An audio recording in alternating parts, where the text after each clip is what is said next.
What's up, everyone? This is Noah Dalzell, and I'm here with Bobby Manning after the Celtics' 135-91 win over the Memphis Grizzlies, which improves them to 6-7 on the season.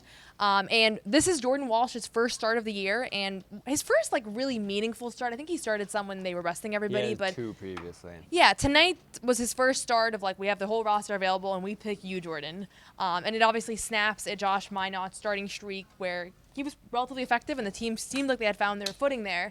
And I don't know if this change is here to stay or not, but what were your initial reactions to Jordan kind of taking Josh's spot in the lineup, and do you think that it makes sense to kind of keep it that way? I feel like you could see it coming yesterday after Minott got cut off at 8 minutes and Walsh started the second half. That decision almost got made there, it felt like, and Walsh's effectiveness continued against Maxey and a variety of defensive assignments for him that have just gone exceptional, and he's providing the length and rebounding that Minott has as well, with a little bit more shooting pedigree. And if that's going to continue, I think there's definitely a chance that he could hold this spot down. But my concern coming out of that game, if it was going to happen tonight, that they made that switch, is that Minott would get lost. And I felt like we saw that tonight. There just wasn't much until late from Minott's performance here. Walsh was good, right? A couple fouls, but overall did his job, provided some defensive energy. So that worked. The Minott off the bench thing did not.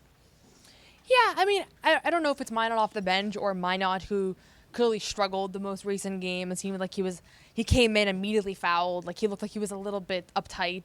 So would he have not fouled if it was the first play of the game? I don't know. I think that it's hard to isolate just off of this one game. Certainly found a little bit of a footing later in the half, hit a three, had a nice alley-oop, made some nice plays that were kind of back to his energy, plug that he's kind of been for this team throughout the first couple weeks here of the season.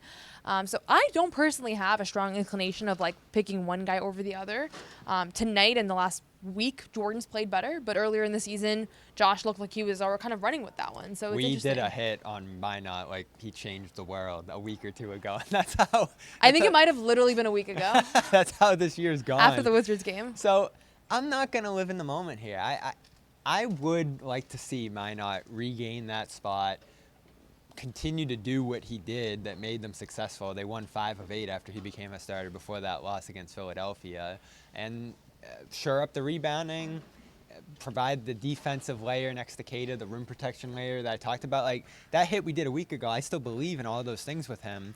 The shooting was just always going to be the question there. Maybe some fouling, too, that got him into trouble. I feel like the biggest reason he got cut off in that Philly game yesterday was he reached 3 fouls before halftime. So normally that's going to land you on the bench. It just landed him on the bench for the length of that game with what Walsh did. So I don't know that that's why he got benched. I would love to know the behind the scenes of what it might have been that other was about, factors. because Jordan fouled 3 times in the first half today. I don't think Joe really cared. I don't think that it's necessarily that. Was it that he didn't give 100% effort on those plays and it was kind of lazy fouls? I don't know. But what I will say is that Joe that starting lineup spot is right now dangling over these guys of if you are the hardest playing of the 3 or 4 guys that are eligible for that spot, you have a real shot to get that. And if you're not and you take it for granted for 2 days, you're out of there, which is not Jaylen Brown, Jason Tatum, these guys have games where they're low energy. They have games where they're their best, but they are who they are. And what does Joe say with these guys? It's always energy and effort. That's what he wants, yeah. We asked after the game why he started Walsh, and he said it's the energy and effort, and that's what allowed him to be effective, and that's what he would use to praise Minott when he was at his best there. So who would you like to see ultimately hold down this spot? Obviously, doesn't feel like anyone's going to do that necessarily this year, but for the near to immediate future here, would you like to see Walsh, or would you like to see someone else in that spot? I think, right now Walsh has his one game. I thought he played well, and he's defended really well now for 3 or 4 games in a row.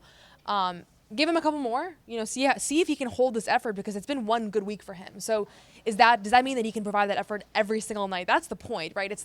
Anybody can play hard for 3 games. Ugo had a great spurt earlier this season. Each of these guys has shown moments where it's that's the hardest playing player. That's the best defender that we have for the tough assignments. And so I would say that, give him a couple of games here. And if the effort falters at all, or you feel like you're seeing stuff from Josh in his minutes or at practice, you can go back to him. If you're seeing Sam catch a rhythm there here and you want more shooting in the starting lineup, I don't think anything needs to necessarily be ruled out. Those are the 2 guys that right now seem to make the most sense for that 5th starter spot. But I would like to see Jordan keep getting some opportunities here before they say that stint's over. Any case for Simons?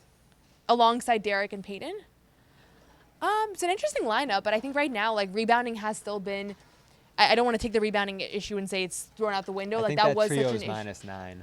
Yeah, and I think that they do need somebody that can help on the boards alongside Kata, and both of those guys have been very impressive on the glass. And in particular, Jordan this past week, I don't know how well his numbers stack up, but as far as like what I'm seeing, as far as his box outs, his activity there, superb. So I want one of those guys, I think, for now until the rebounding thing is clear. Yeah, and the defense has been shored up by having a 4 in there. Those guys have provided the rebounding, the defense, the pace and energy, and just enough shooting. And I feel like that's going to be a swing factor a lot of the time here, because sometimes shooting does affect energy. And when that starts to tail down, how can they defend their spots in other ways? That's going to be the big question with those guys. So we'll see how it plays out. The next game Sunday. We're brought to you by Prize Picks. Head over there, whether it's for the next basketball game coming up on the schedule or all the big football games happening into the weekend. Head over there, pick more or less on 2 or more players to build your lineup, and you got your fantasy team for the night or for the weekend, however long you want to play with that group. You got it over there, and if you use the code CLNS, you'll get $50 in lineups when you play your first $5 lineup. That's CLNS over on the Prize Picks app.